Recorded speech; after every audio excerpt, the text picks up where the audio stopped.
ओम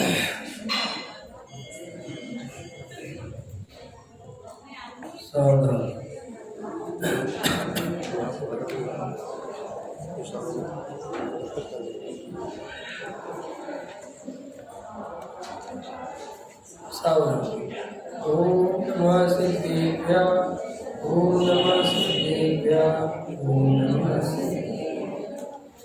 तीन भुवन में सार, गीत राग विज्ञान, सिर सरोग शिवकार, नमो प्रियो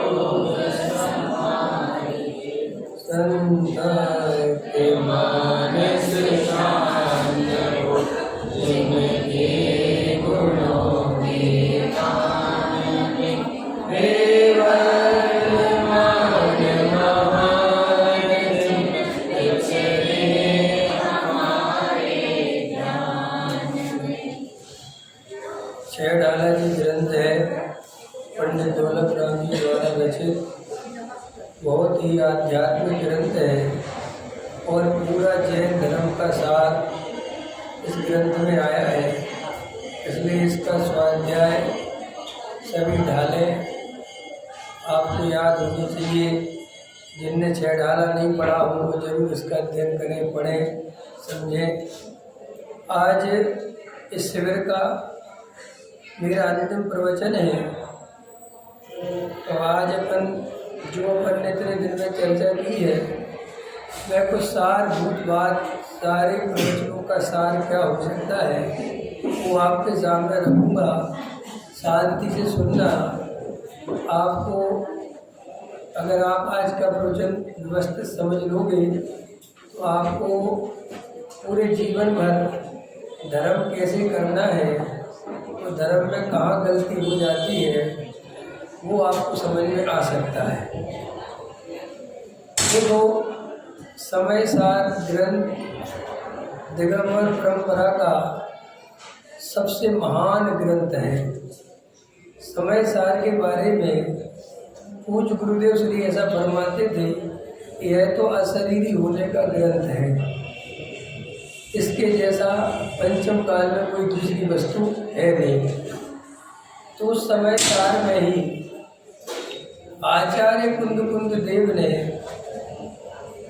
पहली, दूसरी, तीसरी गाथा के बाद चौथे नंबर की गाथा में और पांचवें नंबर की गाथा में, चौथे नंबर की गाथा में तो ये कहा, सबने सुनी अनुभूत परिचित काम भोग बंधन की कथा, लेकिन कभी इस जीव ने पर से विभक्त एकत्व आत्मा की बात नहीं सुनी, कभी इसको कहानी नहीं पढ़ी, कभी इसने शुद्धात्मा का परिचय नहीं किया।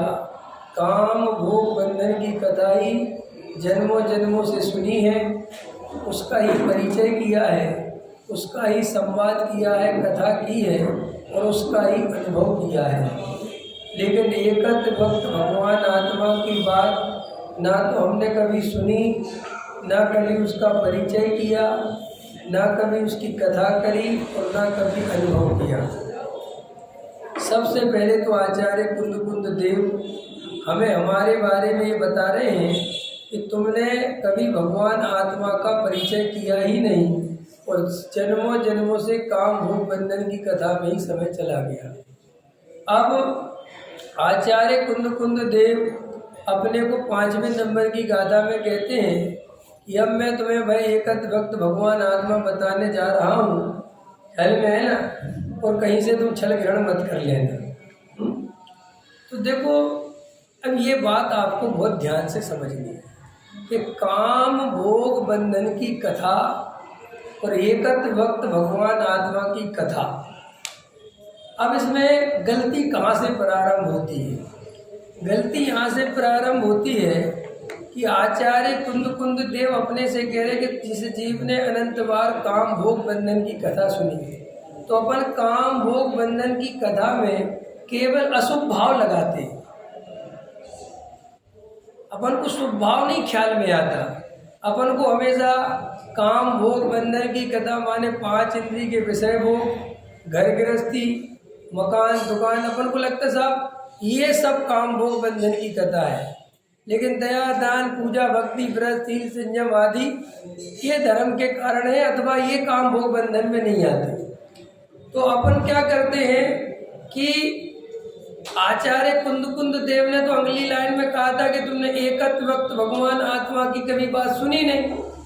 और अगर अधिकतर जीव धर्म के नाम पर क्या करने लगते हैं कि काम भोग बंधन की कथा के नाम पर अशुभ को छोड़कर शुभ में लग जाते हैं, ठीक है ना।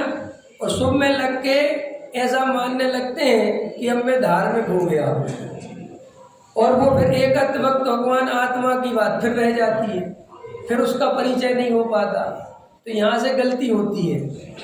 अब अभी जैसे अपन वर्तमान में भी एकत्व वक्त भगवान आत्मा की बात सुन रहे हैं, समझ रहे हैं, फिर भी अपन द्रव्य दृष्टि पूर्वक भगवान आत्मा की बात नहीं समझ पा रहे हैं। अभी भी हम पर्याय दृष्टि नहीं छोड़ पा रहे हैं।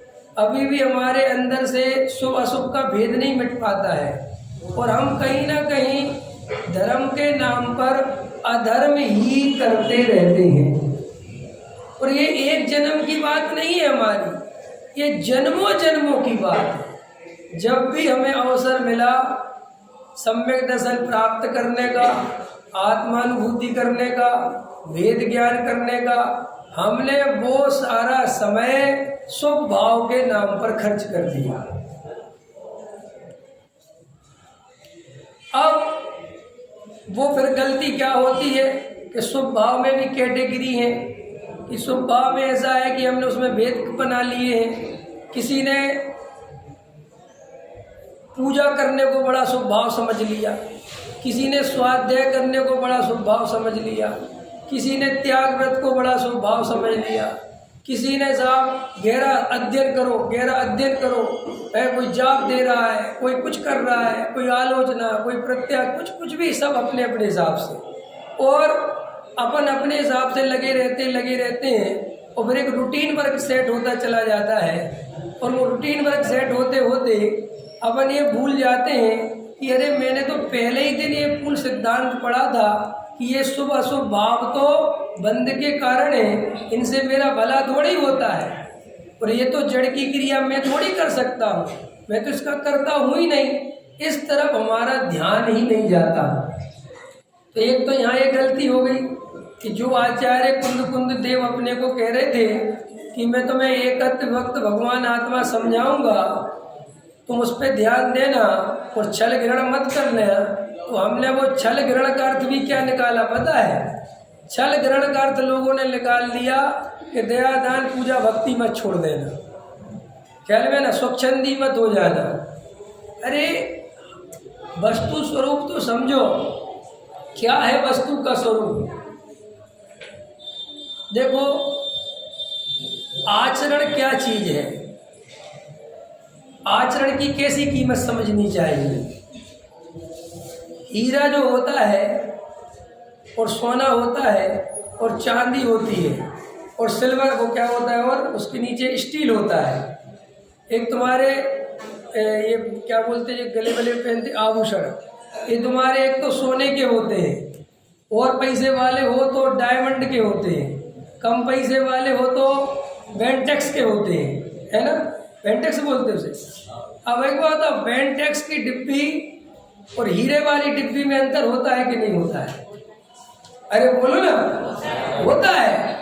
जिसमें जिस डिब्बी में हीरा रखना है वो डिब्बी भी बहुत कीमतदार होनी चाहिए, क्योंकि उसके अंदर क्या रखना है, हीरा। और बेंटेक्स की डिब्बी वो जो वो प्लास्टिक की होती है, और वो कहता है बहन जी एक नहीं 2-3 ले लो। ख्याल में है कि नहीं है? और तुम भी जो ये आर्टिफिशियल ज्वेलरी होती है, इसको ऐसा मंगलसूत्र चेन वगैरह जो भी होते हैं, क्या होते है ना, उठा के ऐसे रख देते हो। ख्याल में कुछ विकल्प नहीं, ठीक है बड़े। और कोई मान के चलो हम जैसा मुंह रखावे तो वो कहता अरे ये तुमने यहाँ क्यों रख दिया, कितना कीमती है? तो वो कहते अरे कुछ नहीं, बेंटेक्स। अच्छा तो देखो आप बेंटेक्स कहते ही आपकी दृष्टि कैसी हो गई। और फिर उसने कहा पत्नी ने कि ये गोल्ड का है, अरे तो इसको अच्छे से रख, देखो आपकी दृष्टि बदल गई। ऐसा होने पर भी वो जो डिब्बी है आप उसकी कीमत कभी नहीं करते। आप हमेशा कीमत करते हो उसमें रखी हुई वस्तु की। आपके घर में डायमंड है और डायमंड जिस बॉक्स के अंदर है, तो आप बॉक्स सिर्फ इसलिए देखते हो कि बॉक्स से तो डायमंड होगा। लेकिन कभी कभी धोखा खा जाते हैं, चोर बहुत होशियार होते हैं, वो डायमंड ले जाते हैं और डिब्बी वहीं की वहीं रख देते हैं। कल अखबार में एक घटना छपी कि एक महिला का मोबाइल चोरी हो गया और उसे कब पता चला, जब उसके कान में गाना बजना बंद हो गया। क्यों कि गाने में कान में लगा के ब्लूटूथ से गाने सुन रही होगी। अब मोबाइल की रेंज है, मान के चलो चोरी हो गया अभी, लेकिन वो वहां तक कनेक्टिविटी है उसकी, तो वो तो सोच रही मोबाइल तो मेरे पास है। और जब वो कनेक्टिविटी से चोर बाहर हो गया तब उसको पता गाना बंद क्यों हो गया, तो पता चला मोबाइल ही नहीं है। ठीक है ना। तो आपको ये जो बाहर का जो कुछ भी आचरण है, जो कुछ भी है, वास्तव में वो उस डिब्बी के जैसा ही है। अगर आपका तत्व ज्ञान बढ़िया मजबूत होगा, आपका तत्व निर्णय बढ़िया होगा, तो गारंटी से आपका आचरण बिल्कुल 100% खरा होगा, बिल्कुल खरा होगा ही होगा। लेकिन आपका अगर तत्व निर्णय नहीं होगा, आपको वस्तु का विचार सही नहीं होगा, आपकी श्रद्धा सही नहीं होगी, तो आपका आचरण कभी भी कितना भी करोगे वो आचरण कभी सच्चा नहीं होगा और वो कभी धर्म का कारण नहीं बनेगा। वो आपके हमेशा अहंकार का कारण बनेगा। काय का कारण बनेगा? इसलिए जैन दर्शन में सबसे पहले आचार्य भगवंतों ने, सर्वज्ञ देव ने जो वस्तु का स्वरूप समझाया, तो उन्होंने कहा सम्यक दर्शन ज्ञान चरित्राणी मोक्ष मार्ग। उन्होंने कहा धर्म का मूल आधार सम्यक दर्शन है, और सम्यक दर्शन की प्राप्ति के बिना ये जीव अनंत बार मुनि धर्म अंगीकार कर चुका है। अनंत बार 28 मूल गुण जैसा आचरण, 11 अंग 9 पूर्व जैसा ज्ञान अनंत बार पालन कर चुका है, लेकिन इसे मुक्ति का मार्ग नहीं मिला, ये कभी मोक्ष में नहीं जा पाए। ये बात आप जब सुनते हैं तो आपको सुनने में भी अच्छी लगती है और आप स्वीकार भी करते हैं कि पंडित जी आप ठीक कह रहे हैं, बिल्कुल सच्ची बात। लेकिन आप इस बात को अपने अंदर में अप्लाई करके नहीं देखते हैं कि हम एक तरफ तो ये कह रहे हैं कि सम्यक दर्शन के बिना जीव कुछ भी करे वो सब निरर्थक हो जाता है, और मैं तो सम्यक दर्शन मुझे भी नहीं है और मैं जो कुछ कर रहा हूं और मैं बड़ा खुश हो रहा हूं। पकड़ में आ रहा कि नहीं? समझ में? समझो अच्छे से कह रहा है इसे। हम कोई आचरण विरोधी नहीं है। अरे हम जैसा आचरण का समर्थक कोई नहीं है।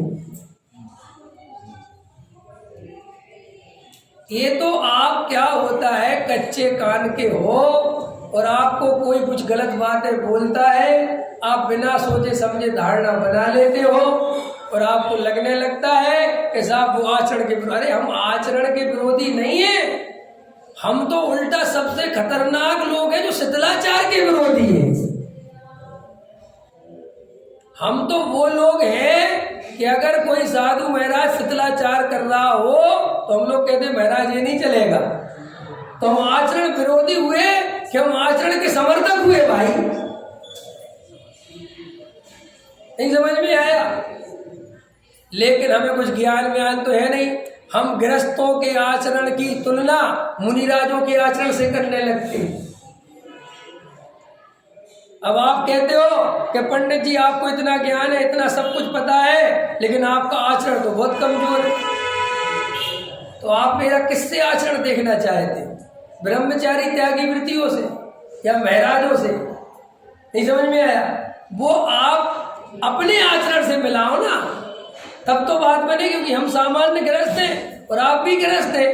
लेकिन अपन क्या करते हैं कि आचरण का ज्ञान नहीं होने के कारण अपन कहते हैं कि तुम्हें इतना सब कुछ, एक भाई ने से मेरे पूछा कि आपको इतना वस्तु का स्वरूप पता है, इतना स्वाध्याय है, आपने शास्त्री करी, एमए किया, जैन दर्शनाचार्य किया, फिर पीएचडी करी और आपने नियम सार जैसे ग्रंथ पर पीएचडी करी, तो आप ये बताओ आप महाराज जी क्यों नहीं बने, आप साधु क्यों नहीं बने? ऐसा प्रश्न आता है कि नहीं? तो मैंने उससे कहा इसलिए नहीं बने। ख्याल में है इसलिए नहीं बने कि जब इतना वस्तु स्वरूप समझा, इतना तत्व ज्ञान समझा, तब समझ में आया कि महाराज बनना कोई ऐसा आसान नहीं है कि बस कपड़े उतार दिए और महाराज बन गए। उसके लिए 3 कसाय चौकड़ी का अभाव, सम्यक दर्शन की प्राप्ति, ये सब कुछ होना चाहिए, तब वो दशा आती है। और जब मुझे पता चल गया कि अभी मेरा कुछ अंदर भाव है ही नहीं, कसाय भरी पड़ी है, तो क्या मैं देखा देखी या संसार के भय से या 4 गति के भय से, नरकादि के भय से जबरदस्ती मुनि बन जाऊं? नहीं समझ में आया? तो अपन आचरण के विरोधी नहीं है। और देखो, अगर हम मुमुक्षु हैं, हम स्वाध्याय में बैठते हैं और अगर हम होटल पे खाते हैं तो हम मुमुक्षु कहलाने लायक नहीं है।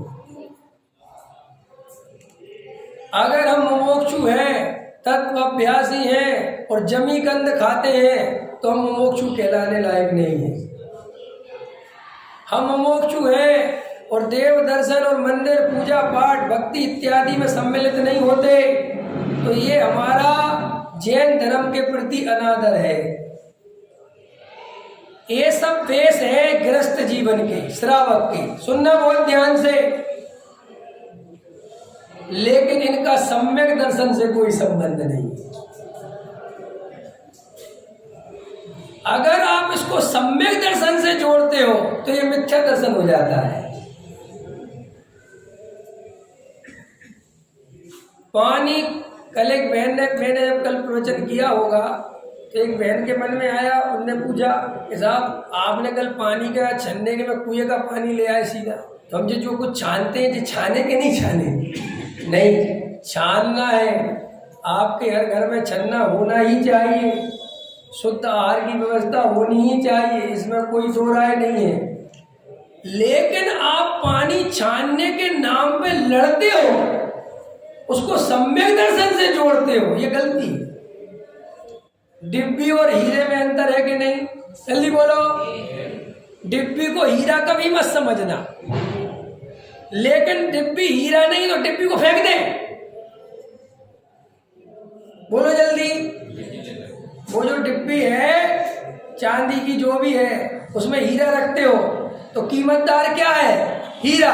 तो साहब हीरे की कीमत हो तो डिब्बी का क्या करना? नहीं, अगर तुम हीरे की कीमत समझते हो तो उसकी डिब्बी की भी कीमत 100% समझते हो, लेकिन उसकी कितनी कीमत है ये जरूर समझ में आना चाहिए। ऐसा नहीं हो कि हीरा गायब हो गया और पति देव से पत्नी कह रही है कि हीरा गायब हुआ, हो जाने तो डिब्बी तो है? होता है कि नहीं होता? जैसे कभी कभी धर्म पत्नियां, अभी तुम्हारी नहीं उत्सव, कभी कभी धर्म पत्नियां ऐसी होती हैं कि जैसे उन्होंने गोल्ड पहना, चेन पहनी या कोई चीज पहनी और वो गलती से कहीं रख के भूल गई, ख्याल में अब नहीं मिल रही, और उनका पति कहे कि वो कहे कि वो चेन कहीं, तो थोड़ा गुस्सा करे तो पत्नी ऐसा जवाब दे, क्या फर्क पड़ता है, मेरे पास बेंटेक्स की तो 15 चेन है। आप उसके पति को हंसी आएगी कि नहीं आएगी? ऐसे ही वहां तो तुम समझदारी दिखाते हो, तुम वहां तो समझते हो कि कीमत किस चीज की है, लेकिन धर्म में बिल्कुल मूर्खता करते हैं। धर्म में हम क्या गलती करते हैं? कह रहे सम्मेलन तो जब होगा हो जाएगा, लेकिन अपना दयादान पूजा भक्ति तो चल रहा है। अरे भाई, इसको इतना हाईलाइट मत करो। मूल तत्व ज्ञान के बिना अनंत भाव निकल गए, और अगर इस भाव में भी अगर हमने आत्मानुभव नहीं किया, सम्यक दर्शन की प्राप्ति नहीं करी, तो ये भाव भी चला जाएगा। इसलिए हमें तो सारी ताकत काय पे लगानी है? मूल तत्व ज्ञान पे। आचरण की बात है, आज हमारे बच्चे पाठशालाओं में आ रहे हैं और अगर वे जमीकंद खा रहे हैं तो अच्छी बात नहीं है वो, लेकिन लास्ट दिन होगी वो थोड़ी सी बात। पहले आपको मूल तत्व ज्ञान पिलाया जाना चाहिए। क्या पिलाया जाना चाहिए? अब जब तत्व ज्ञान पी लिया तुमने, क्या नाम तुम्हारा? मोहित। अब तुमसे पूछा जाएगा आलू तो नहीं खाते? आप लोगों में से कोई जमीकंद तो नहीं खाता? कोई ऐसा तो नहीं है जो खाता है? रात की भोजन तो नहीं करता कोई? जल्दी बोलो, हाथ उठाओ कोई रात की भोजन करता हो तो। हाँ देखो, ऐसे डरते क्यों? अब देखो, आपने तो तत्व ज्ञान समझा, अब आपको रात्रि भोजन छोड़ देना चाहिए। इसलिए नहीं कि रात्रि भोजन छोड़ने से धर्म होता है, इसलिए छोड़ देना चाहिए कि आपके रात्रि भोजन करने से जीवों की जो हिंसा होती है वो तो होती है, लेकिन आपके कारण जैन धर्म बदनाम होता है। आप रात में खा के कोई बहुत बड़ा पाप नहीं कर दोगे, लेकिन आपको देख के दूसरे लोग जो धारणा बनाते हैं कि अब जैनी वो जैनी नहीं बचे, अब तो कुछ भी खा लेते हैं, ये बहुत बड़ी गलती हो गई। हमने अपनी जैन परंपरा को अशुद्ध कर दिया, दूषित कर दिया। आजकल के जैनी तो ऐसे हो रहे हैं कि अब मैं तो ज़्यादा कहना नहीं चाहता कि कभी कभी मैं व्यापारी लोगों से मिलता हूँ और जब वो कहते रहे भाई साहब आप ये लोगे, मैं कहता नहीं कुछ, तो वो कहते पता नहीं तुम कौन सी दुनिया में जी रहे हो। आजकल आप जानते नहीं आपके जैनी भाई क्या कर रहे थे, तो कितना खतरनाक हो गया। एक आदमी की गलती से जैन धर्म के बारे में क्या स्थिति बन गई। इसलिए अपनी नैतिक जिम्मेदारी है, जैसे अपने घर के प्रति नैतिक जिम्मेदारी है कि नहीं, है कि नहीं? तुम चोरी करने का भाव आए, समझना ध्यान से, और अच्छे कुल के बच्चे हो तो तुम चोरी करोगे? नहीं करो। क्या सोचते हो, अरे भैया मेरे मम्मी पापा की इज्जत का क्या होगा, मेरे घर वालों के बारे में, मेरे पिताजी के बारे में अगर मैं ऐसे चोरी वोरी करूँगा तो क्या सोचेंगे? देखो आप घर की इज्जत समझते हो ना, है होता है ना? तो आप ऐसे ही अपने जैन धर्म के बारे में सोचा करो कि अगर हमारा आचरण जैन दर्शन के अनुसार जैन धर्म के विरुद्ध में होगा तो हमारे जैन धर्म की हमारे निमित्त से कितनी बदनामी हो जाएगी। इसलिए छल कपट नहीं करना, मायाचारी नहीं करना, किसी को ठगना नहीं। किसी ने तुम्हें ब्याने में पैसे दे दिए, मान के चलो, ब्याना समझते हो ना क्या हो, ब्याज जो भी होता है ना, और मान के चलो उस बेचारे ने कहा बाबूजी मैं 5% का नहीं दे पाऊँ, कोई बात, कोई टेंशन, हमें कोई तुम 2% का, बाबूजी मैं 2%, कोई तकलीफ है, छोड़ो। किसी का बेचारे का कोई आपने बयाना ले लिया 10,000 रुपये में और वो बेचारा देना नहीं चाहता, कोई बात, ले जाओ। श्रीमद जी के जीवन में कितनी घटनाएं मिलती हैं, पूज्य गुरुदेव श्री के जीवन में कितनी घटनाएं मिलती हैं। वही पूज्य गुरुदेव के जीवन को जो दुनिया इतनी प्रभावित हुई, वो उनका जो आचरण था ना, आचरण से कोई, आप समझो पहले, वो हृदय से जब आचरण आता है, जब ईमानदारी आती है, तब दुनिया देखती है। गुरुदेव का जो जीवन था वो इतना सरल था, इतना सरल था कि कोर्ट में भी उनको जब गवाही के लिए खड़े हो गए और वकील समझाते रहे ये बोल देना, ये बोल देना, ऐसे बोल देना, उनने वो ही बोला जो वास्तविक था। तो जज ने कहा ऐसे व्यक्ति को तुम कोर्ट में क्यों ले आए, ये तो साक्षात पंचम काल के भगवान है भाई, ऐसे सरल आदमी कहाँ है। तो हमारी क्रिया में अकेली वो नहीं होना चाहिए। आप ट्रेन में बैठे हो और आप ट्रेन में भोजन मान के चलो कल आपका शाम का समय हो रहा है, तो आपकी नैतिकता इसमें नहीं है कि आपने चुपचाप ना खा, नहीं, बराबर में कोई बैठा उसको जरूर पूछो भैया भोजन लोगे, जरा सा ले लो जरा सा हमारा नमकीन खा लो हमारी जरा सी पूड़ी ले लो, हेवन में आया लेकिन चुपचाप हूँ। ये कौन सा जैन धर्म पालते हो? नहीं सर हम तो गिनती की लाई 4 पूड़ी थे तो 2 खा ले, और 4 क्यों लाए थे, 6 रख के लानी चाहिए। 2 बेचारा कोई आजू बाजू बैठा हो भाई उसको दे देंगे, फिर वो आपसे प्रभावित हो। आप समझ गए? आपके अंदर खाली आचरण ऐसा नहीं आना चाहिए रूखा रूखा, बिल्कुल घी की पुड़ी जैसा आना चाहिए, बिल्कुल एकदम मृदुलता, मिठुस। आपको देख के कितने सज्जन है, ख्याल में है ना। तो अपन आचरण के विरोधी नहीं है, लेकिन अपने को आचरण का सम्यक ज्ञान नहीं है। टोडामल जी साहब ने 300 वर्ष पहले ये बात नोट करी कि एक कोई क्रिया तो इतनी ऊंची पालता है कि जो उस भूमिका में नहीं पालनी चाहिए, और कोई क्रिया इतनी नीची पालता है कि जो उस भूमिका में नहीं होनी चाहिए। समझ में आया? तो जैसे अब मान के चलो, मैं ऊपर टोडामल जी का उदाहरण है कि ऊपर तो मैं बढ़िया शर्ट पहन लूँ, अच्छा कुर्ता पहन लूँ, और नीचे फटा हुआ पजामा पहन लूँ तो अच्छा लगूंगा। इससे अच्छे तो दोनों ही फटे हुए हो तो ठीक है। ख्याल में है ना? व्यवस्थित होना चाहिए ना। नीचे का वस्त्र गंदा हो, ऊपर का वस्त्र निर्मल हो, तो आपको कोई समझदार नहीं कहेगा, क्या मूर्ख आदमी है।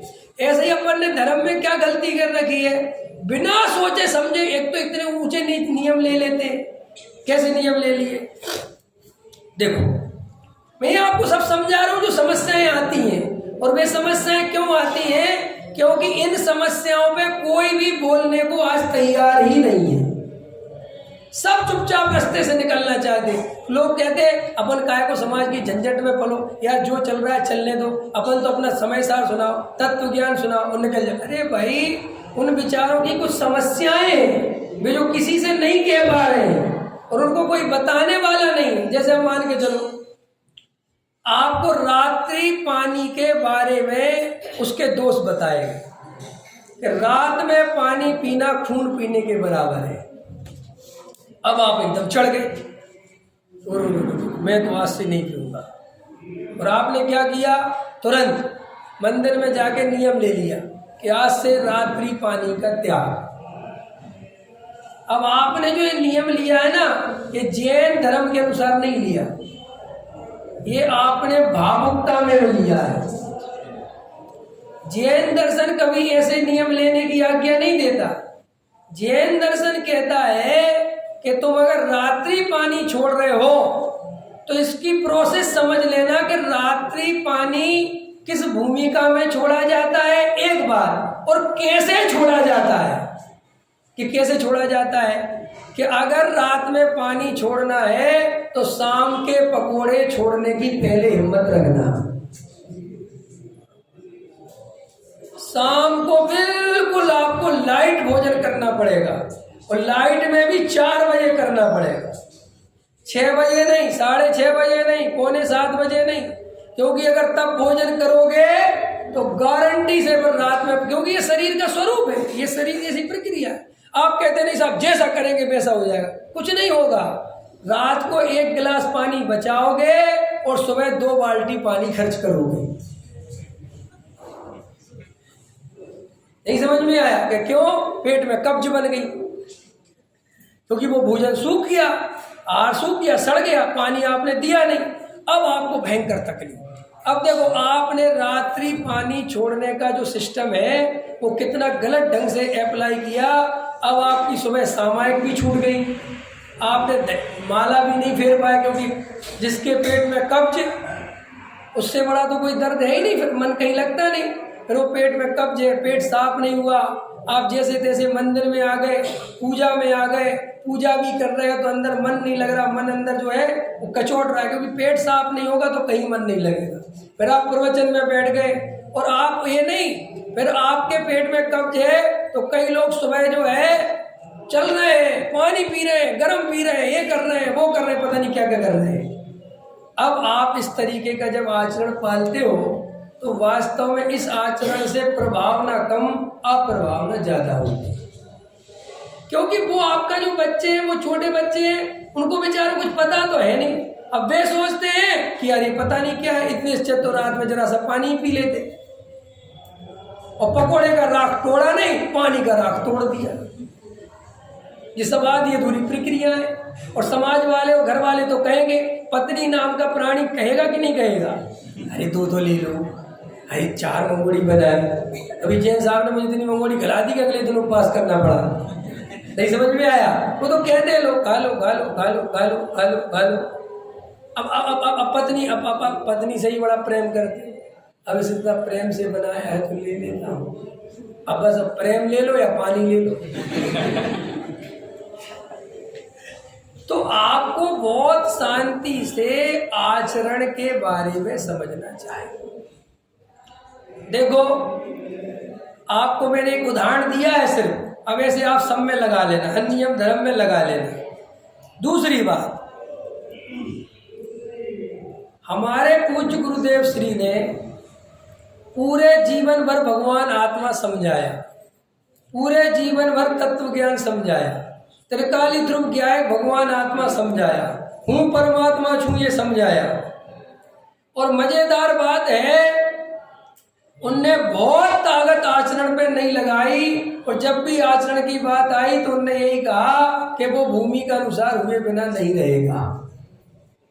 और देखना मजेदार बात, उनने नहीं लगाई ताकत, फिर भी मुमुक्षुओं जैसा आचरण, मुमुक्षु समाज जैसा आचरण पूरी दुनिया में कहीं देखने नहीं मिलता।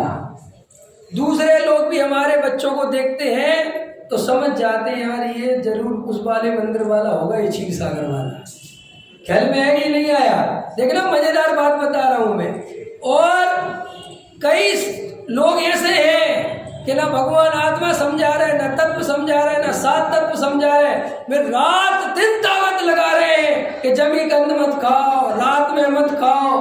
खूब साधु संत लगे हैं और वे बेचारे, उनके घर में आलू भी बन रहे हैं, प्याज भी बन रही है, रात्रि भोजन भी चल रहा है, और खूब साधु संतों को आहार भी देते हैं। तो प्रश्न ये है कि आखिर वो आचरण क्यों नहीं आया जब तुमने आचरण पे इतनी ताकत लगाई? सुनो मेरे भाई, आचरण पे ताकत लगाने से कभी आचरण नहीं आता। ताकत शुद्धात्मा पे लगाओ, आचरण तो अपने आप आएगा। ये मेरी गारंटी है। तुम्हारी कैसे गारंटी? अनुभव से कह रहा हूं। कहो तो अनुभव सुना दूं? मेरे पास इतना टाइम है नहीं कि कहां तक सुना दूंगा मैं।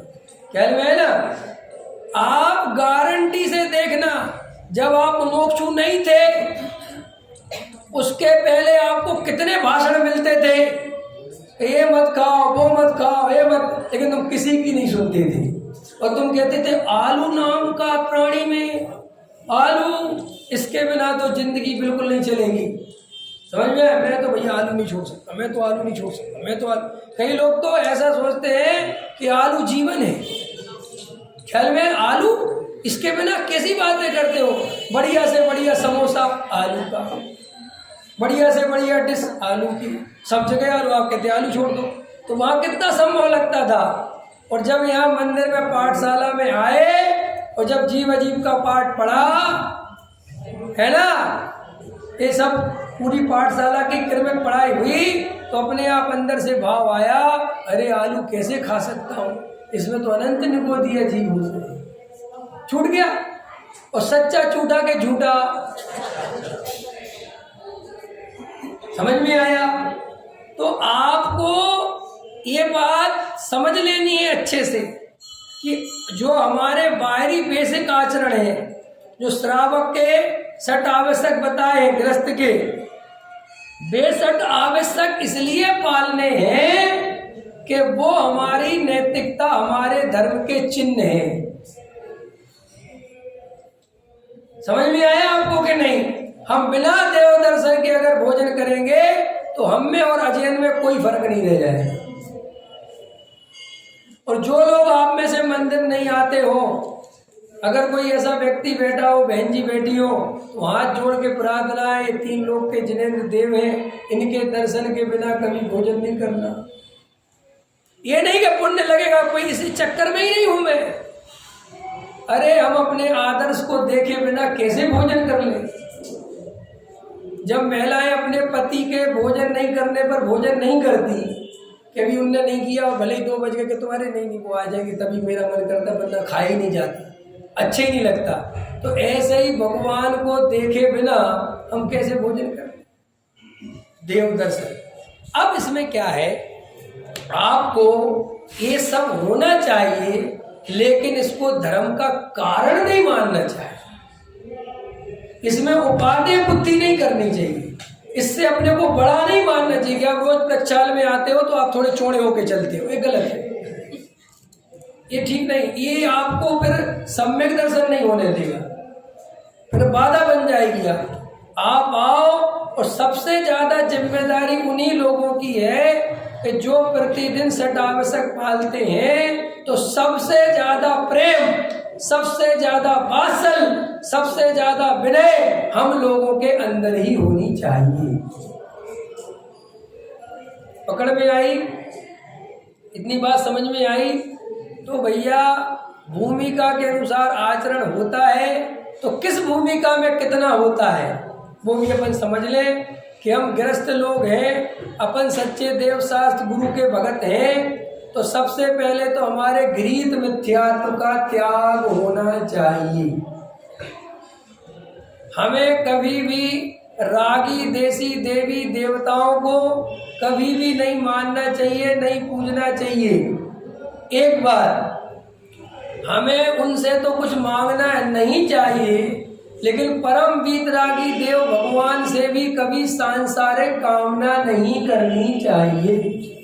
और अगर भक्तियों में लिखी भी है इस तरीके की कामना, समझ में आया? तुमसे लागी लगन ले लो अपनी शरण पारस प्यारा, इस सब व्यवहार नहीं के कथन है, ये कोई वास्तविकता नहीं है। कोई पार्षनाथ अपनी शरण में लेने वाले नहीं है, वे तो परम वीतरागी हो गए, वे क्या तुम्हें शरण देंगे और क्या लेंगे? वो तो सब उपचार के कथन है, समझे? सुखी सुख करता, दुखी दुख करता, महासेवकों को महानंद भरता, वे सब व्यवहार, उनको व्यवहार जानना और अंदर से वैसी मान्यता कभी मत रखना कि भगवान कुछ भला बुरा करते हैं। अगर ये मान्यता रखोगे तो कभी सम्यक दर्शन की प्राप्ति नहीं होगी। आपको पता है, किसी को पता है, आप लोगों में से बता सकता है कोई कि अगर हम एक द्रव्य को दूसरे द्रव्य का कर्ता धर्ता मानते हैं, अगर भगवान को अपने सुख दुख का कर्ता मानते हैं, तो हमें सम्यक दर्शन की प्राप्ति क्यों नहीं हो सकती? कोई लॉजिक दे सकता है किस लिए नहीं हो सकती? बताओ क्यों नहीं हो सकती? बहुत अच्छा, और बताओ, और सोचो, विचार करो, अगर हम एक द्रव्य को दूसरे द्रव्य का कर्ता मानते हैं तो इसमें सम्यक दर्शन में बाधा क्यों पड़ती है? हाँ, ये भी बहुत अच्छा। और बताओ, मैं आपको जो आप बता रहे हैं आप सही सही बता रहे हैं, मैं कुछ और बताऊंगा, नया एंगल बताऊंगा आपको। और सोचो, क्रमबद्ध पर्याय सम्यक दर्शन में अनिवार्य क्यों है? चाहे आप उसका नाम लो और चाहे मत लो, उससे कोई फर्क नहीं पड़ता, नाम से कुछ। अगर शेर को भी सम्यक दर्शन होगा ना, हुआ है, तो वो क्रमबद्ध पर्याय की श्रद्धा पूर्वक ही हुआ है। और क्रमबद्ध पर्याय तो अभी आई, शेर की पर्याय में कहां से आ गई? तो क्रमबद्ध पर्याय तो नाम है, क्रमबद्ध पर्याय नाम से कुछ नहीं होता, लेकिन वस्तु का जो स्वरूप है वो क्रमबद्ध पर्याय ही है। कि क्या मतलब है इसका कि क्यों देखो, सम्यक दर्शन अपन को प्राप्त करना है। देखो मजेदार, अब सम्यक दर्शन प्राप्त करने के लिए आत्मानुभूति चाहिए। अब आत्मानुभूति कैसे होगी? देखो, अगर मैं एक द्रव्य को दूसरे द्रव्य का कर्ता मानूंगा, तो जब भी मैं अंदर ध्यान लगाऊंगा तो मेरे अंदर कर्तृत्व चलेगा, और कर्तृत्व चलेगा तो आकुलता चलेगी, आकुलता चलेगी तो मैं निर्विकल्प होऊंगा। कैसे? कितना सरल है। अगर मैं जगत के परिणमन का कर्ता अपने को मानूंगा और ये मानूंगा कि मैं मकान बनाऊंगा तो ही बनेगा, मैं अगर पैसा कमाऊंगा तो ही पैसा आएगा, मैं अगर पूजा करूंगा तो ही पूजा होगी, अगर ऐसी मान्यता मेरे अंदर होगी तो मैं जब आत्मा का ध्यान लगाऊंगा तो मेरे अंदर क्या चलेगा? कि विकल्प चलेगा, कर्तृत्व चलेगा। और आज भी अपन जो निर्विकल्प नहीं हो पाते हैं उसका मात्र कारण है कर्तृत्व। देखो, आप ध्यान करने बैठे, ध्यान मतलब तत्व विचार करने बैठे, तो आपने जो वस्तु स्वरूप समझा है कि एक एक समय की पर्याय सुनिश्चित है, जिस समय जो पर्याय आनी है वो आके रहेगी, मैं इन पर्यायों का कर्ता धर्ता नहीं हूं। पर्याय माने वो सब विकल्प, ठीक है, विकल्प पर्याय। आप समझते तो ऐसा हो, लेकिन आप ध्यान करने बैठते हो और जैसे ही कोई विकल्प आता है आप उसको हटाने में, मिटाने में लग जाते हो। तो आपने वस्तु स्वरूप को सही अप्लाई नहीं किया। जब आपको पहली दफे समझाया कि आपके अंदर जो भी संसार के तो कर्ता हो ही नहीं, इस देह में जो क्रिया होनी है वो तो हो रही है, इसके भी कर्ता नहीं हो, इतना समझाने के बाद ये समझाया कि भाई तुम्हारे अंदर जो पर्याय जो विकल्प जैसे आने वो आएंगे, तुम उसके कर्ता नहीं हो। ये इसलिए तो समझाया था कि अगर तुम्हें हम विकल्प का कर्ता बताएंगे तो तुम ध्यान करने बैठोगे और वहां विकल्प आएंगे तो तुम सारी ताकत काय में लगाने लगोगे, विकल्प हटाने में। और वो विकल्प के तुम्हें भेद बताए कि शुभ भाव और अशुभ भाव। तो शुभ भाव और अशुभ भाव को ने क्यों बताया? वो इसलिए बताया कि अगर इस शुभ भाव को अच्छा मानेगा और अशुभ भाव को अच्छा मानेगा, बुरा मानेगा, तो ध्यान लगाएगा तो सम्य शिखर दिखेगा तो अपने को धर्मात्मा मानेगा। समझ में आया? और उज्जैन का बाजार दिखेगा तो अपने को पापी मानेगा। तो ऐसा मानने से इसकी पर्याय दृष्टि टूटेगी नहीं, और पर्याय दृष्टि टूटेगी नहीं तो जो शाश्वत त्रिकाली ध्रुव भगवान आत्मा है उसकी दृष्टि कभी होगी नहीं। इसलिए पुण्य पाप एक समान है। इसलिए ये जो रागादि विकारी भाव है, चाहे शुभ हो चाहे अशुभ हो, ये मेरा स्वरूप नहीं है। ये सब लॉजिकल है, कोई बात बिना लॉजिक के नहीं है, ग्रंथों में लिखी है, इसलिए मान लेना ये जैन धर्म बिल्कुल भी नहीं है। देखो भाई, जैन धर्म ने इतनी स्वतंत्रता की घोषणा करी कि जिस समय जो परिणाम आना है वो परिणाम तो छोड़ो, तुम्हारा ज्ञान का ज्ञ क्या बनेगा ये भी सर्वज्ञ भगवान अनंत काल पहले से जानते हैं। तुम्हें उस ज्ञान के ज्ञ की भी चिंता करने की जरूरत नहीं है। लेकिन ये बात है किसके लिए? प्रश्न हेतुल जी। हाँ, तुम्हारा नाम? पुष्पेंद्र भैया। आपका है?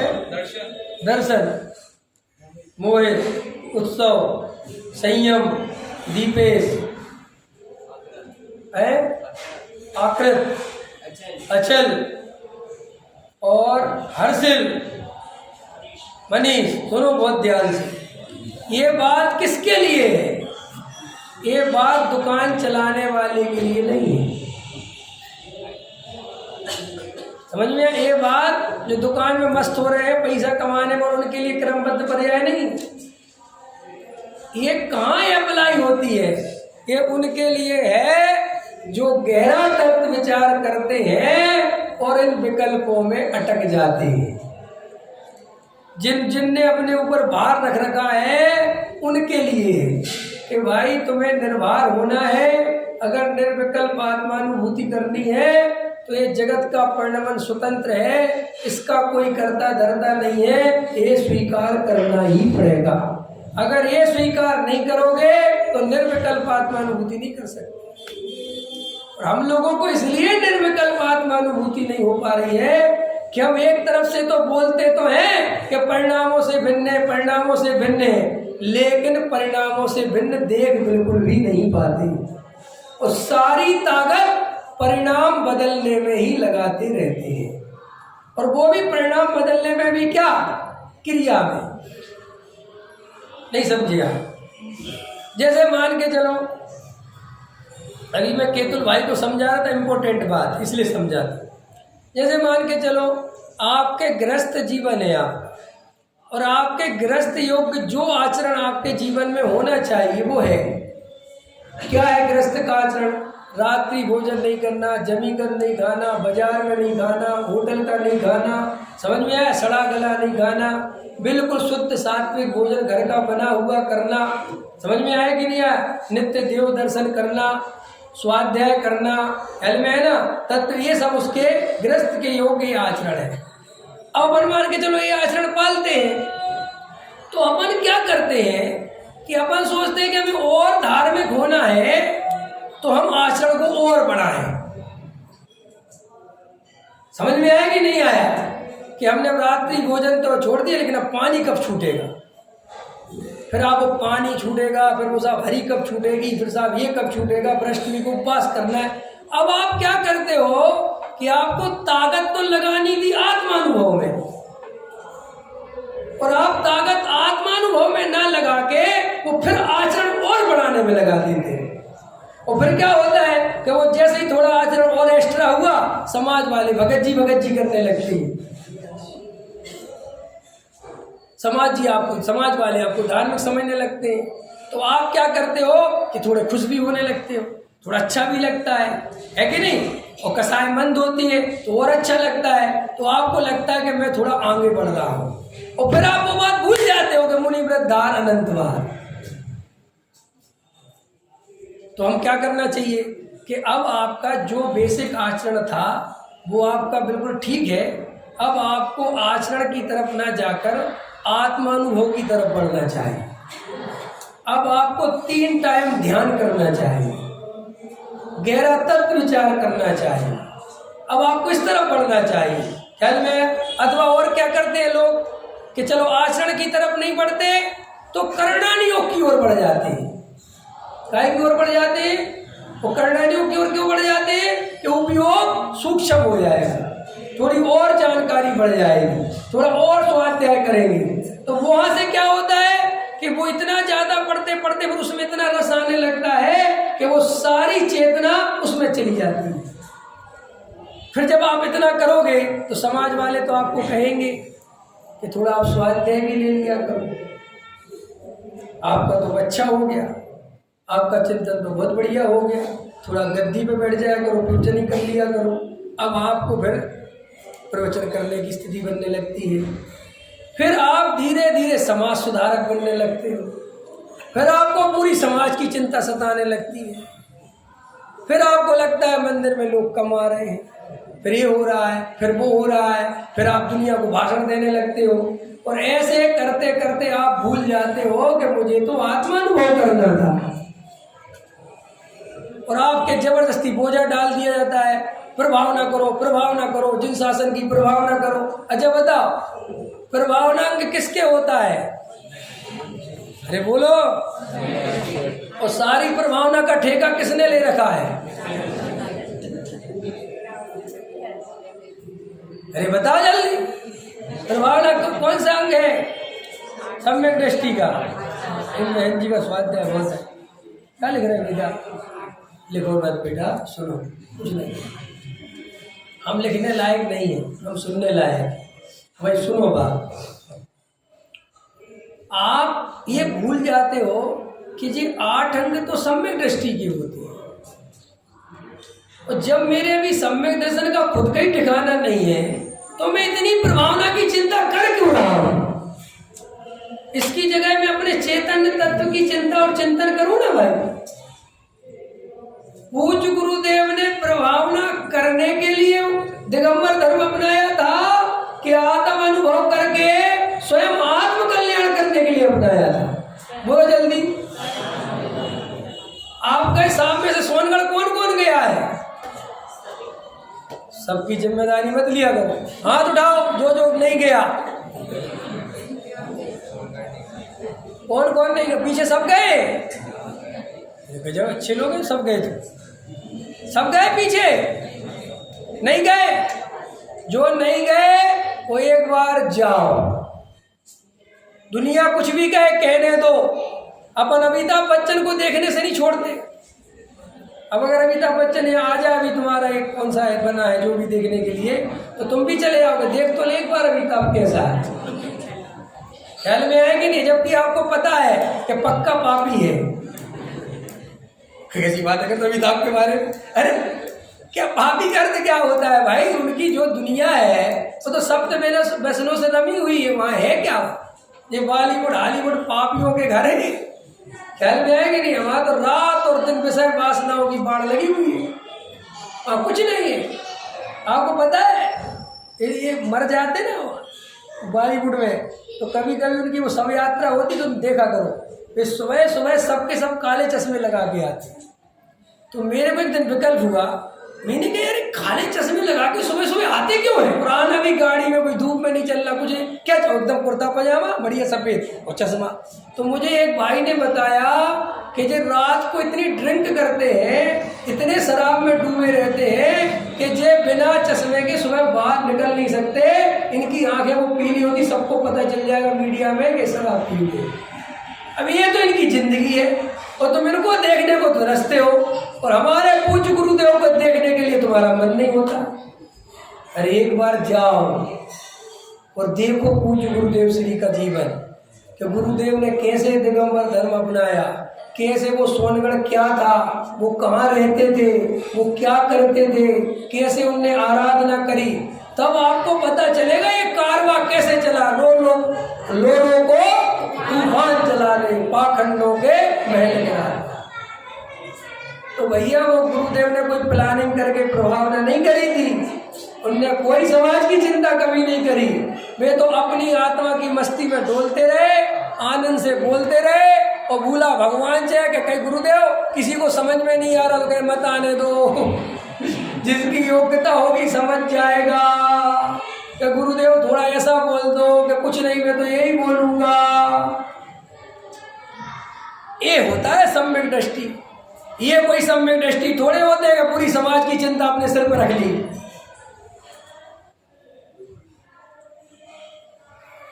पकड़ में आया, एक कंसेप्ट क्लियर हो गया, दूसरा कंसेप्ट क्लियर करता। ये वाला तो क्लियर हो रहा, लेकिन अभी हमारा 6 से 10 तक का कार्यक्रम हुआ, लेकिन हमारी जो जीविका का साधन है 10 से लेकर शाम को 6-7 बजे, उसमें हमारे नाना प्रकार के विकल्प आते हैं और अन्य। बहुत अच्छा, समझ गए, बिल्कुल एकदम बढ़िया क्वेश्चन पूछ रहे यार। तुम लोगों ने बहुत देर कर दी पूछने में। मैंने पहले ही दिन से कहा था मैं सुनाने वाला पंडित नहीं हूँ, मैं तो सुनने वाला हूँ। पहले तुम्हारी सुनता हूँ फिर बोलता हूँ। मैं वैसे नहीं करता कि मरीज आया और सीधा इलाज चालू। एक मरीज उस पर लेटा था, वेंटिलेटर क्या होता है, तो डॉक्टर ने कहा मर गया, तो वो कह रहा नहीं साहब मैं जिंदा हूँ। बोले तू मेरे से ज्यादा जानता है। ऐसा मुझे पसंद नहीं, ऐसे चाहिए प्रश्न पूछा करो दिल से जो बात। देखो भाई साहब ने कहा साहब सुबह से तो ठीक है, लेकिन जब अपन व्यापार आदि में जाते हैं तो वहाँ पर तो बहुत संकल्प विकल्प हो जाते हैं और एकदम पता नहीं चलता कि क्या चल रहा है क्या नहीं चल रहा है। ये जो पता नहीं चल रहा ये मिथ्या दर्शन का लक्षण है, ठीक है, क्योंकि आपने वेद ज्ञान करने की कला नहीं सीखी। ऐसा नहीं है कि आपको वेद ज्ञान करना नहीं आता, वेद ज्ञान करना तो आता है, लेकिन परद्रव्य का आता है। इसलिए अपन व्यापार करते हैं तो मेरे 2 लड़के हैं, ये भूलते हो कभी? कितने बार याद करना पड़ता है? अरे बोलो, आप तो 2 ही है ना, तब पता चला 3 हो, मैं 2 कह रहा हूँ या 1। पहले 2 याद नहीं कर। आपका जहाँ मकान है और चाहे आप अमेरिका की सड़कों में भी घूम रहे हो और मकान बिल्कुल उपयोग में नहीं आए तो अभी मेरा मकान है, ये कभी भूलते हो? नहीं भूलते ना, क्योंकि आपको परद्रव्य की श्रद्धा व्यवस्थित है कि मेरा मकान ये है और ये मेरा मकान नहीं है। आपका निर्णय है, बात खत्म हो गई। लेकिन आत्मा की जो जानकारी है वो आपकी श्रद्धा में अनुभव पूर्वक नहीं है, वो आपकी जानकारी शास्त्रों के आधार से है और रटी रटाई है।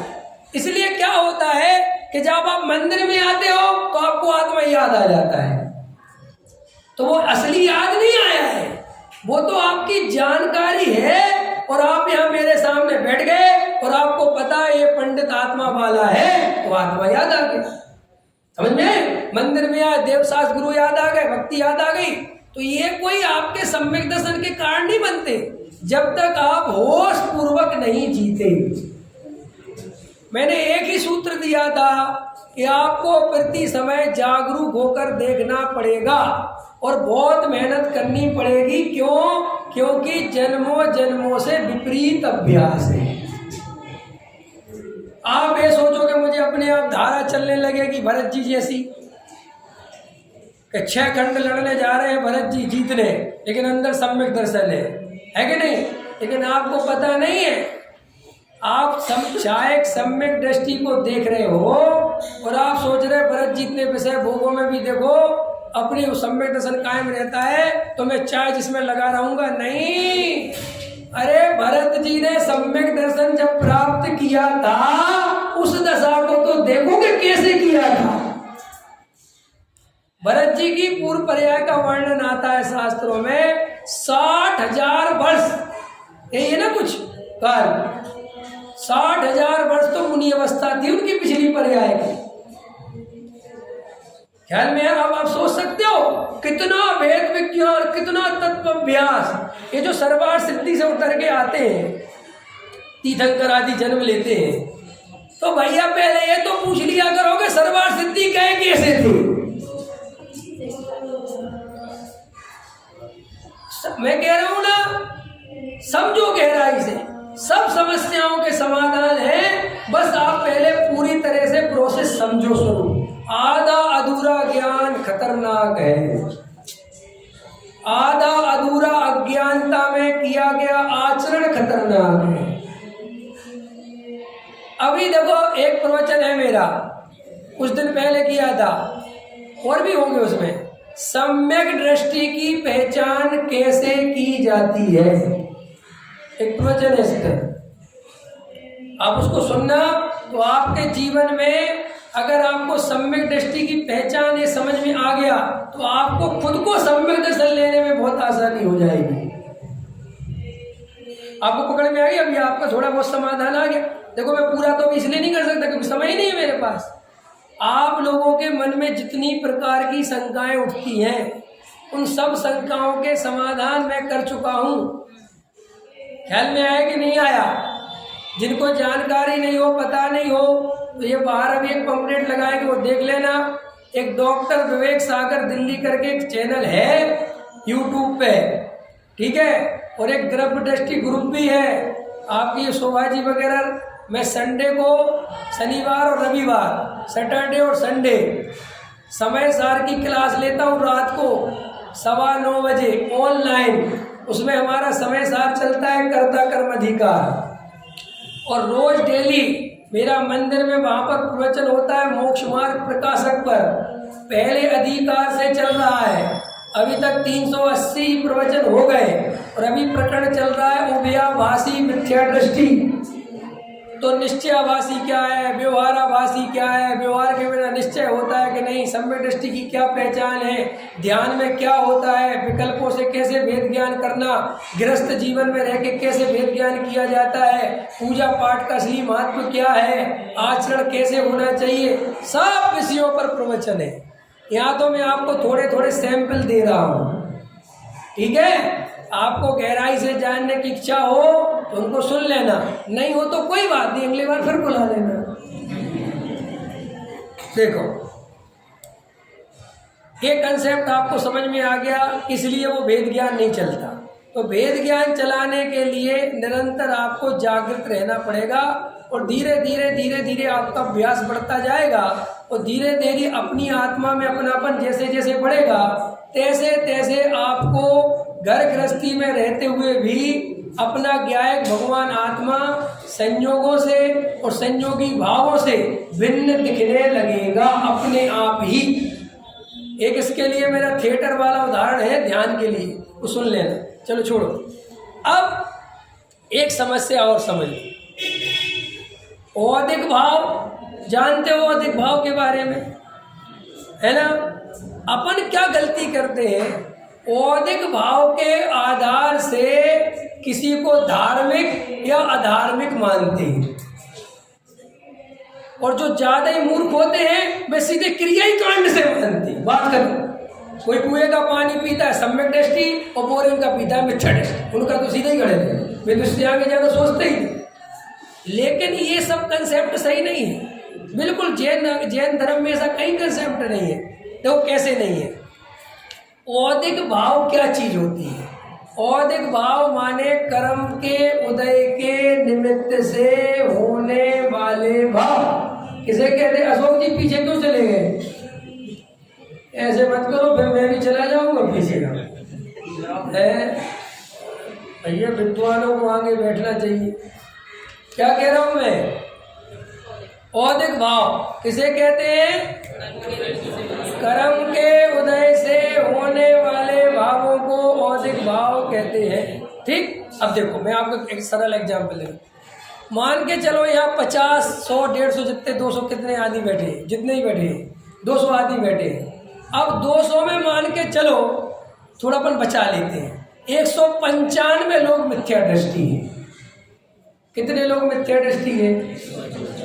5 समझ लो सम्यक दृष्टि होगी। ये सब मैं सबको नहीं कहता मिथ्या दृष्टि, क्योंकि कोई सम्यक दृष्टि हो तो मैं कौन होता हूँ किसी को मिथ्या दृष्टि कहने वाला। और मैं तो चाहता हूँ हे जिनेंद्र देव सबरी सम्यक दृष्टि हो। ठीक है, अब देखो 195 लोग हैं और सबके मिथ्या दर्शन है। डॉक्टर साहब भरत जी, सबके मिथ्या दर्शन है। सबके मिथ्या दर्शन एक समान होने पर भी औदिक भाव एक समान नहीं है क्या? किसी को पूजा में ज्यादा मन लगता है, किसी को पूजा में कम मन लगता है, किसी को स्वाध्याय में ज्यादा मन लगता है, किसी को स्वाध्याय में ज्यादा मन नहीं लगता, किसी को प्रथमान योग पढ़ना बहुत अच्छा लगता है, किसी को आत्मा की चर्चा अच्छी लगती है, किसी को थोड़ा कसाय मंद है तो संयम से रहने के भाव ज्यादा रहते हैं, किसी को थोड़े कम रहते हैं, किसी की खाने पीने की इच्छा बहुत ज्यादा होती है। और कई लोग ऐसे होते हैं कि मैं कितने उनसे बोलो उनकी खाने पीने की इच्छा होती ही नहीं। कई लोगों को थोड़ा सजने संवरने का शौक ज्यादा होता है, किसी को ऐसा होता है कि बाल खड़े हैं तो खड़े ही है, ख्याल में है ना। अब ये सब नाना प्रकार के भाव है। तो इन भावों का कर्ता रियल में जीव है नहीं। वो इसलिए नहीं है कि वो क्या है, उसने पूर्व में जैसे कर्म आदि बांध रखे, वो वैसे वैसे उसके उदय आते हैं और उसके निमित्त से वैसे वैसे भाव चलती रहती है। ख्याल में आया? तो अब जब सबके मिथ्या दर्शन है तो भी सबके औदिक भाव अलग अलग है। इसका मतलब यह है कि औदिक भावों से किसी के बारे में कुछ भी डिसाइड नहीं करना। ठीक, अब आ जाओ सम्यक दृष्टियों पे। अब मान के चलो वो 195 के 95 सम्यक दृष्टि हो गए, तो अभी उनके औदिक भाव एक जैसे नहीं होंगे। जब मिथ्या दर्शन में नहीं थे तो सम्यक दर्शन में नहीं होंगे। एक सम्यक दृष्टि बाहुबली जैसा होगा, एक सम्यक दृष्टि भरत जी जैसा होगा, एक सम्यक दृष्टि भरत जी के पुत्रों जैसा होगा, एक सम्यक दृष्टि उनकी पत्नी जैसा होगा, एक सम्यक दृष्टि उनके माँ बाप जैसा होगा। अब सबके सब भरत जी का पूरा परिवार सम्यक दृष्टि है कि नहीं, एक आदमी को छोड़ के। और वो आदमी कितना बढ़िया था जिस आदमी की अपन चर्चा रोज करते हैं कि जब सबसे ज्यादा हिम्मत उसी के चलाए हुए हैं। ठीक है, लेकिन वो कितना बढ़िया, अगर उस मारीची के पहले चलो, जब वो मारीची की यह घोषणा करी गई कि 24वां तीर्थंकर बनेगा और उसने जो उत्पाद मचाया, वो मारीची तो आपको याद आता है, लेकिन आपको उसके पहले का मारीची देखना चाहिए कि वो कितना बढ़िया था कि उसने सबसे पहले घर में दीक्षा ली। आदिनाथ भगवान के दीक्षा हुई, उसने ली कि मुझे नहीं चाहिए कुछ भी। जबकि किसका बेटा था? चक्रवर्ती का बेटा था। उसे कोई विषय भोग अच्छे नहीं लगे, कोई संजोगों में रहना। यहाँ तक कि भरत जी के जितने पुत्र थे वे बोले ही नहीं, और समोसण में जाके बोले हमें जिन दीक्षा दे दो। गजब हो गया। अब देखना मजेदार बात, अब अगर उस मारीची को कोई उस समय देखे तो उससे बड़ा धार्मिक आदमी कोई दिख रहा है? भरत जी भी उसके सामने अधार्मिक दिख रहे हैं। दिख रहे कि नहीं दिख रहे? कि देख लो, बाप विषय भोगों में लगे हुए हैं, 6 खंड जीतने जा रहे, शादी कर रहे हैं, और बेटा बेचारा दीक्षा ले रहा है। अगर ऐसा पंचम काल में हो तो क्या करोगे तुम लोग? तो उस बाप को जीने नहीं दोगे। समझ में आया कि नहीं आया है? जीने दोगे? कभी कभी किसी की पत्नी मर जाती है, 55 साल का हो गया, गलती से उसने कह दिया मेरी शादी करा दो, अरे राम आफत आ जाती है। ख्याल में आया कि नहीं आया? अब भरत जी से कोई नहीं कहता कि तुम ये क्या कर रहे हो, जबकि भरत जी की कोई पत्नी नहीं मरी थी, सब थी, फिर भी 6 खंड चले गए, 96 शादी करने चले गए। बराबर समझना। अब ये औदिक भावों की बड़ी विचित्रता है। युद्ध कौन हारा? भरत के बाहुबली। जल्दी बोलो। और दीक्षा किसने ली? लेनी किसको चाहिए थी? चलो यहां तक भी समझ में आता है। मजेदार बात है, भरत जी के पास समाचार आया कि बाहुबली को 1 साल हो गया, केवल ज्ञान नहीं हो रहा। अच्छा क्या बात है, ऐसा है क्या? क्यों नहीं हो रहा? बोले पता नहीं। तो इनको विकल्प आ गया, ऐसा है, मुझसे लड़के गया था समझ में आया कि नहीं आया, कोई विकल्प नहीं चल रहा हो, गए। हे मुनिराज, कौन सा विकल्प आपको परेशान करता है, अपने स्वरूप में लीन क्यों नहीं होते? और ऐसा उपदेश देके वे घर लौट नहीं पाए, खबर आ गई कि सब केवल ज्ञान की प्राप्ति हो गई। जम्मू जी, अरे प्रश्न ये है महाराज, तुम दूसरे को इतना बढ़िया बता रहे, खुद क्यों नहीं ले रहे दीक्षा? उनको कहते तुम कहाँ अटके पड़े हो, और तुम तो 6 घंटे में अटके पड़े हो।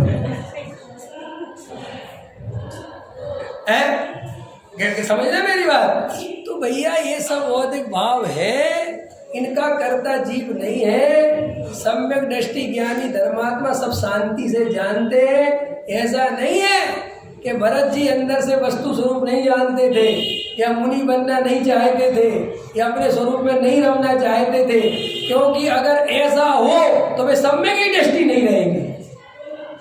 सम्यक दृष्टि कभी विषय भोगों में संसार में रहना नहीं चाहता, यही श्रद्धा है। लेकिन वो अंदर से सब कुछ जानता है कि अभी मेरी काल लब्धि पुरुषार्थ बिल्कुल भी नहीं चल रहा है, मैं क्षण भर के लिए भी अपने स्वरूप में लीन नहीं हो पाता हूँ, इसलिए वो जबरदस्ती दीक्षा नहीं लेते। हल में आया कि नहीं आया? चाहे फिर करोड़ों वर्षों तक घर में रहना पड़े तो अभी शांति से रहते हैं। और हम लोग क्या करते हैं, जरा सा धर्म समझ में आया नहीं, बस हटो हटो हटो, कोई शमशान भाग रहा है, कोई कहीं भाग रहा है, कोई शमशान के वीडियो बनाने में लग रहा है, और कह रहे देखो मुझे बैराग आ गया, मेरा वीडियो देखो। गजब का बैराग है, ये वैराग्य के ढोंग है, नहीं समझ में आया? जो अपने ही ध्यान के वीडियो बनाए, समझ लेना इसका ध्यान है ही नहीं, और जंगल में बैठ जाए, पेड़ों वेड़ों क्या बैठ जाए। आइए सब लोग ध्यान से देखिए। क्या देखे भैया, अब मैं ध्यान में जा रहा हूँ, और आधा घंटा बैठ गए भाई साहब, और वीडियो बराबर क्लिप हो गया, और बाद में देखते हैं कितने लोगों ने ध्यान देखा मेरा। ये कोई ध्यान है? ये कोई धर्म के लक्षण है कि ढोंगियों के लक्षण है? लेकिन हम इतने मूर्ख हैं, ऐसे ढोंगियों के पीछे पड़े हुए हैं। साहब उनकी परिणति बहुत अच्छी है, कैसे पता चला? जंगल में ध्यान लगाते हैं, कहाँ देखा? वीडियो में।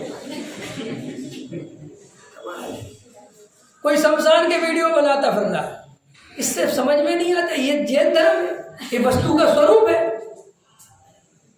मैं आपके सामने तत्व विचार करके दिखाऊं?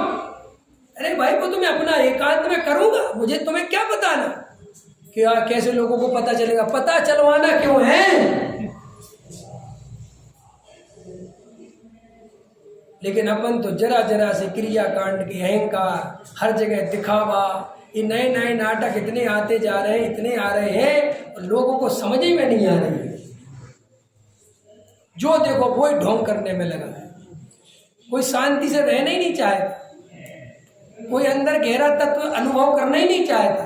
बस जरा सा क्षोभ ज्ञान नहीं हुआ तो पंडित्याई का नशा चढ़ जाता है, जरा सा आचरण नहीं आया तो महंत पने का नशा चढ़ जाता है, जरा सी समाज के पद नहीं मिले कि पदाधिकारी बन जाते हैं, जरा सा गाना आया नहीं कि गायक बन जाते हैं, कुछ भी। कोई 20 साल का रिकॉर्ड बना रहा है कि मैं 20 साल से पूजा कर रहा हूँ, कोई 15 साल का, कोई 30 साल का, मैं ये नहीं करता, मैं वो नहीं करता, और एक तरफ कहता है आत्मा शुद्ध पर्याय से भी भिन्न है।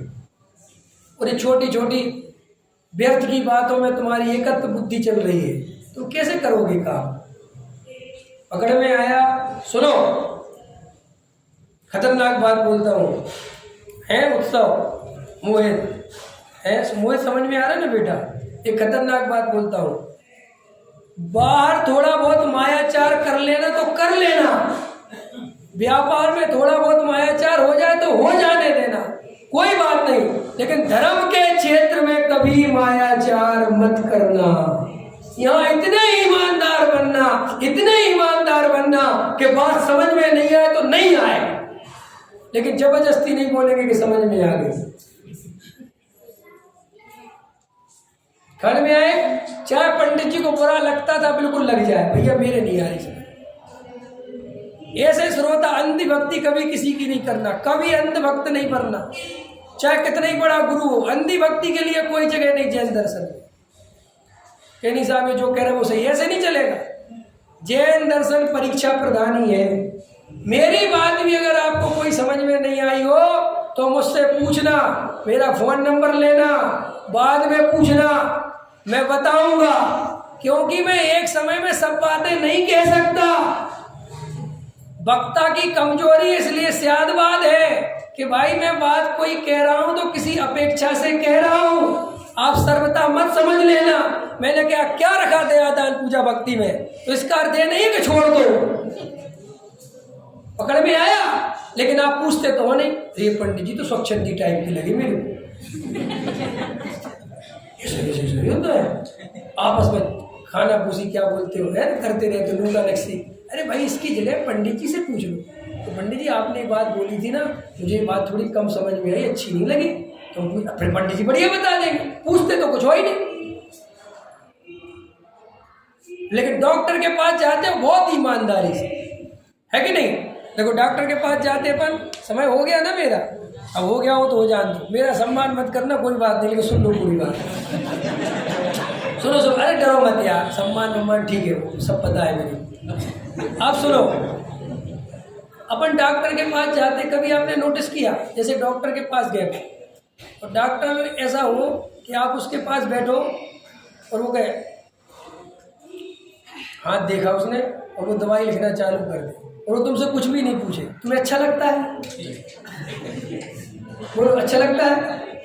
नहीं लगता ना बेटा। संयम कह रहा था, मेरा नाम इतना अच्छा पंडित जी आप भूल जाते हो। संयम है कि नहीं? संयम नहीं लगता ना। लगता है कि डॉक्टर हमसे पूछे तो डॉक्टर चलो पूछता है कि क्या हो रहा है।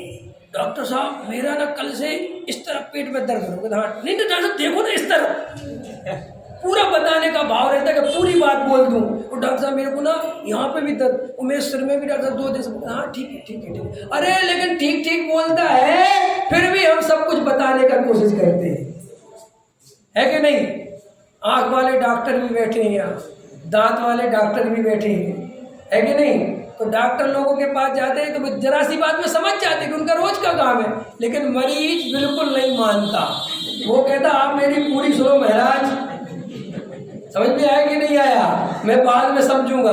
ऐसे ही धर्म में भी आप अपनी पूरी सुनाओ कि भाई हमारे से ये गलती होती है, हमारा वेद ज्ञान में मन नहीं लगता, हम इतनी पूजा करते लेकिन हमारा मन भटकता है, हमारे अंदर ये भाव चलते। अरे अगर आप डॉक्टर के सामने ही बीमारी छुपाओगे तो डॉक्टर तुम्हारा इलाज करेगा कैसे? और धर्म में यही हो रहा है। बोला चिंतामणि पार्श्वनाथ भगवान। अब कोई ये नहीं पूछता यार ये चिंतामणि कहाँ से आ गए। भगवान और चिंतामणि, हम कम से कम भगवान ही के पास आए थे कि जो गैर चिंतामणि है, विदाउट चिंतामणि है, और ये खुद ही चिंतामणि है। ख्याल में कोई नहीं पूछता, कोई प्रश्न नहीं। बोलो छोटे, बोलो बड़े, बोलो काले, बोलो गोरे। अरे भाई ख्याल बजा रखा है, कुछ भी बोलो आज के आनंद की नई बीमारियां। कोई बिना सोचे समझे कुछ भी कर रहा है और तुम उसका साथ देते हो, कुछ भी पता नहीं। अरे भाई वो काम जब तक नहीं करना जब तक खुद अंदर से समझ में नहीं आ जाए कि करना क्यों है। आत्मा शुद्ध है क्या? शुद्ध।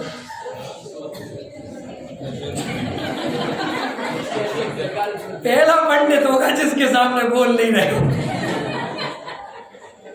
तो और पंडित जी के सामने तो बड़ा उससे बोलते हैं शुद्ध है जी शुद्ध, लेकिन मेरे सामने नहीं बोल रहे, कह रहे पता नहीं है क्या बोलेगा। बोलो आत्मा शुद्ध है क्या? शुद्ध है अनुभव से के आगम से? अब एकदम ट्रैक पे आ गया उज्जैन समाज। अब मैं निर्भर होके जाऊंगा, अब मुझे कोई विकल्प नहीं है। ओम नमः शिवाय। सहजानंद